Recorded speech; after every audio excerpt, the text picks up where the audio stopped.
Film की शुरुआत में हमें एक प्रेग्नेंट लेडी दिखाई जाती है जिसका नाम नतालिया होता है और तभी उसकी डिलीवरी का टाइम आ चुका होता है। नतालिया की तबीयत खराब होना शुरू हो जाती है जिससे उसकी मदर लीना उसे हॉस्पिटल ले जाती है। लेट नाइट होने की वजह से हॉस्पिटल में ज़्यादा डॉक्टर्स नहीं होते, लेकिन वहाँ पर एक नर्स होती है जो उसकी डिलीवरी कर देती है और नतालिया का बच्चा पैदा हो जाता है। लेकिन सब उस बच्चे को देखकर काफ़ी हैरान और परेशान हो जाते हैं क्योंकि उन लोगों को इस चीज़ पर यकीन नहीं आ रहा था जो वो देख रहे थे, क्योंकि बच्चा पैदा होते ही हवा में फ्लाई करना शुरू हो जाता है। नतालिया ये देखकर अपनी माँ को कहती है कि हमारे यहाँ एक एंजल बच्चे की बर्थ हुई है। लेकिन नतालिया की मोम एक समझदार लेडी होती है, वो फौरन समझ जाती है कि बच्चा अब नॉर्मल है और सेम ऐसा ही होता है। वो बच्चा विदाउट ग्रेविटी पैदा होता है। नर्स उनको रोकने की बहुत कोशिश करती है लेकिन वो लोग फौरन हॉस्पिटल छोड़कर घर चले जाते हैं। जब वो घर आ जाते हैं तब नतालिया की मोम उसे एक अजीब क्वेश्चन पूछती है।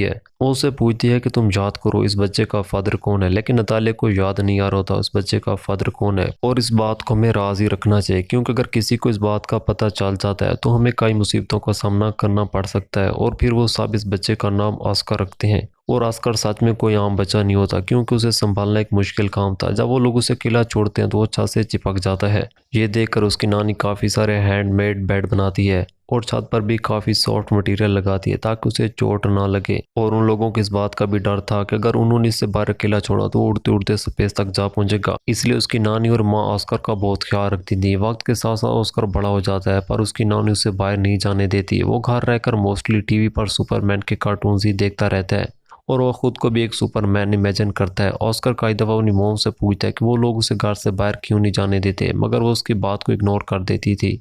ऑस्कर बाहर गली पर खेलते हुए बच्चों को देखकर उसका भी बहुत दिल चाहता था कि काश वो भी एक आज़ाद होता। एक दिन तंग आकर वो एक विंडो से बाहर निकलने की कोशिश करता है मगर उसकी नानी उसको देख लेती है जिस पर वो बहुत गुस्सा हो जाती है और नेक्स्ट टाइम ऐसा ना वो घर की तमाम विंडोज़ को सील कर देती है। और वो ऑस्कर को समझाते हैं कि वो कभी भी घर से बाहर नहीं जाएगा और ना ही उन बच्चों की तरह बाहर स्कूल पढ़ने जाएगा, बल्कि वो घर में ही रहकर पढ़ेगा।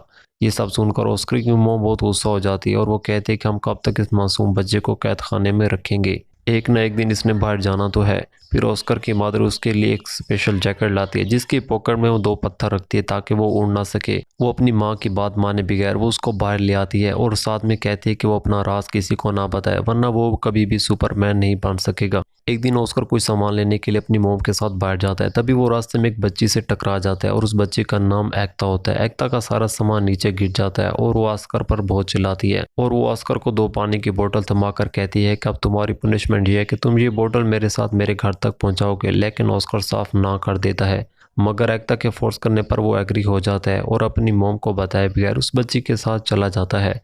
अब ऑस्कर के हाथ में दो भारी बोतल्स होती हैं और उसके जेब में पत्थर भी होते हैं जिसकी वजह से उसे चलने में दिक्कत आ रही होती है, इसलिए वो अपनी बोतल से दोनों पत्थरों को निकाल कर फेंक देता है। अब ऑस्कर से एकता की फ्रेंडशिप हो जाती है। जैसे वो दरवाजे पर पहुंचते हैं एकता उससे बोतल्स मांगती है मगर ऑस्कर उसे बोतल देने से इनकार कर देता है क्योंकि उसे पता होता है कि अगर उसने ये पानी की बोतल दे दी तो वो हवा में उड़ जाएगा। क्योंकि एकता ना समझ होती है वो ऑस्कर से बोतल छीन लेती है। जैसे वो बोतल छीनती है ऑस्कर हवा में उड़ जाता है और छत से चिपक जाता है। एकता ये देखकर बहुत हैरान होती है और चिल्लाकर उसे सुपरमैन बोलती है। ऑस्कर एकता से हेल्प मांगता है जिस पर एकता भागकर अंदर से अपना बैग में कुछ पत्थर उठाकर लाती है जिससे ऑस्कर जमीन पर आ जाता है और उनकी आपस में गहरी दोस्ती हो जाती है। ऑस्कर एकता से प्रॉमिस लेता है कि ये बात उनके बीच एक सीक्रेट ही रहेगी। जबकि दूसरी तरफ ऑस्कर के ना आने पर उसकी नानी बहुत परेशान होती है। वो उसे काफ़ी ढूंढती है मगर ऑस्कर उसको नहीं मिलता, जिस पर वो ये सोच लेती है कि शायद वो हवा में उड़ गया है क्योंकि जो पत्थर उसके पॉकेट में थे वो उनको गिरे हुए मिले थे। अब ऑस्कर उस बैग के साथ वापस घर आ जाता है और अपनी मोम को एकता के बारे में सब कुछ बता देता है, जिस पर उसकी मोम उससे पूछती है कि कहीं तुमने अपना राज उसे नहीं बता दिया, लेकिन वो अपनी मदर से झूठ बोल देता है कि मैंने उसे कुछ नहीं बताया। फिर एक तो ऑस्कर को मिलने उसके घर आती रहती थी। फिर एक दिन ऑस्कर की मोम को पता चल जाता है कि एकता इस राज के बारे में जानती है। फिर उसी दिन के बाद उसकी मदर एकता को घर आने और मिलने नहीं देती। एकता काफ़ी दफ़ा ऑस्कर से मिलने आती है मगर नताली उसे दरवाजे से वापस भेज देती है। फिर उनके आसपास के लोगों को भी शक हो जाता है क्योंकि उन्हें लग रहा होता है कि ऑस्कर की मोम और नानी उससे बुरा सलूक कर रहे हैं, इसलिए उसे बाहर नहीं निकलने देते। कुछ दिनों के बाद वो पड़ोसी पुलिस को बता देते हैं और अगले दिन पुलिस उनके घर आ जाती है। वो उनको वार्न करते हैं कि वो कल ही से ऑस्कर को स्कूल भेजें और मजबूरन उन्हें ऐसा ही करना पड़ता है। फिर डेली बेसिस पर ऑस्कर की मोम उसके साथ स्कूल जाती है और उनको बहुत जल्दी पता चल जाता है कि ऑस्कर नॉर्मल लाइफ नहीं गुजार सकता। फिर वो ऑस्कर को ले आते हैं जिस पर वो काफ़ी सैड होते हैं। उसकी मदर सारी बात को समझ आती है जिस पर वो घर छोड़ने का फैसला करते हैं। फिर वो अपने घर को छोड़कर बहुत दूर एक जगह पर रहना शुरू कर देते हैं काफ़ी साल गुजर चुके थे। अब ऑस्कर काफ़ी बड़ा हो चुका था। उसकी मदर काफ़ी ओल्ड हो जाती है और उसकी नानी की डेथ हो जाती है और ऑस्कर के पास अब तक वही बैग होता है जो उसको एक्टर ने दिया था। वो कभी भी उस बैग को खुद से जुदा नहीं करता था। लेकिन आज भी उसका लाइफस्टाइल वैसा ही होता है जो पहले था। वो अपनी लाइफ घर में ही रहकर गुजार रहा होता है। ऑस्कर और उसकी मोम एक दूसरे के साथ काफ़ी खुश होते हैं और ऑस्कर को भी ऐसी लाइफ गुजारने की अब आदत हो चुकी थी। एक दिन वो सोचते कि अगर दुनिया को उसके बारे में पता चल गया तो वो एक ही दिन में अपने फेवरेट एक्टर सुपरमैन की तरह मशहूर हो जाएगा। लेकिन उसकी मदर उसे समझाती कि ऐसा कुछ नहीं होगा, क्योंकि उसकी मदर को ऐसा लगता था कि अगर दुनिया को इस राज के बारे में पता चल गया तो वो अपने बेटे को खो देगी। फिर वो अपनी माँ की खातिर सब्र कर लेता है, लेकिन एक दिन उसका सब्र ख़त्म हो जाता है और वो अपनी माँ को बताए बगैर ही घर से निकल जाता है।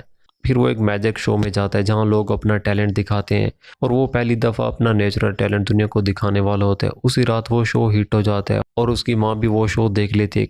काफ़ी लोग ऑस्कर को टीवी पर देख चुके होते हैं और वो फेमस भी हो चुका होता है। अगले दिन वो एक आदमी से मिलता है जिसका नाम डेविड होता है। डेविड असल में कंटेंट एजेंट था। वो ऑस्कर को कहता है कि हम बड़े बड़े शो ऑर्गेनाइज करेंगे और हम मिलकर खूब पैसा कमाएंगे। फिर वो ऑस्कर को रहने के लिए एक आलीशान घर देता है और उससे एक कॉन्ट्रैक्ट पर साइन भी करवा लेता है और ऑस्कर एक बड़े शो में जाकर अपनी परफॉर्मेंस दिखाता है जिससे वो एक ही दिन में बड़ी पर्सनैलिटी बन जाता है और लास्ट में ऑस्कर को नाम दिया जाता है द मैन विदाउट ग्रेविटी। इस काम से वो बहुत सारा पैसा छाप लेता है। लेकिन एक दिन ऑस्कर को रियलाइज़ होता है कि जो ड्रीम उसने बचपन में देखा था सुपरमैन बनने का वो तो पूरा नहीं हुआ, लेकिन वो एक कठपुतली बन चुका है जिसको लोग अपनी इंजॉयमेंट के लिए इस्तेमाल करते हैं। और फिर आहिस्ता आहिस्ता उसे ये सब नापसंद होना शुरू हो जाता है। इस पर बहुत सारी बुक्स लिखी जाती हैं जिसमें उसकी मोम और नानी को काफ़ी बुरा दिखाया जाता है। और फिर एक आखिरी शो होता है जिसमें उसे एक एंजल का कॉस्ट्यूम पहनाया जाता है जो उसे बहुत बुरा लगता है। वो कहता है कि मैं कोई एंजल नहीं हूँ और शो में ही लोगों को बुरा भला कहने लग जाता है। फिर वो अपनी मदर को कहता है कि वो ये सब छोड़ने का फैसला कर चुका है। वो अपने एजेंट को कहता है कि वो इस काम को हमेशा के लिए छोड़ रहा है। एजेंट उसे समझाने की बहुत कोशिश करता है लेकिन उसने ठान लिया होता है। वो एजेंट को कहता है कि तुम न्यूज़ में बता दो कि द मैन विदाउट ग्रेविटी मर चुका है और वो अपनी माँ को भी गुड बाय कह देता है क्योंकि वो एक अलग ज़िंदगी गुजारना चाहता था। अगले दिन न्यूज़ में उसकी मौत की खबर चल जाती है और ऑस्कर की माँ अकेली लाइफ गुजारना शुरू हो जाती है और कई रिपोर्टर ऑस्कर के बारे में उससे पूछने आते हैं मगर वो किसी को कुछ नहीं बताती। काफ़ी साल गुजर जाते हैं। ऑस्कर की मॉम की भी डेथ हो चुकी थी लेकिन ऑस्कर अभी तक जिंदा होता है और वो एक अलग लाइफ गुजार रहा होता है। उसने काफ़ी बड़ी दाढ़ी रख ली थी और व्हील चेयर पर रहता था ताकि दुनिया को उसके सीक्रेट के बारे में कभी पता ना चले। वो अपना नाम तब्दील करके एक होटल में जॉब करता है। सब लोग उससे काफ़ी खुश होते हैं। एक दिन उसकी बचपन की दोस्त एकता उसको पिंक बैग की वजह से पहचान लेती है। ऑस्कर उसे शादी कर लेते हैं और वो दोनों फिर से उसी घर में रहना शुरू कर देते हैं जिस घर में वो बचपन में रहा करते थे और यहीं पर मूवी का एंड हो जाता है। अगर आपको वीडियो पसंद है तो प्लीज़ हमारे चैनल को सब्सक्राइब और वीडियो को लाइक ज़रूर कीजिएगा।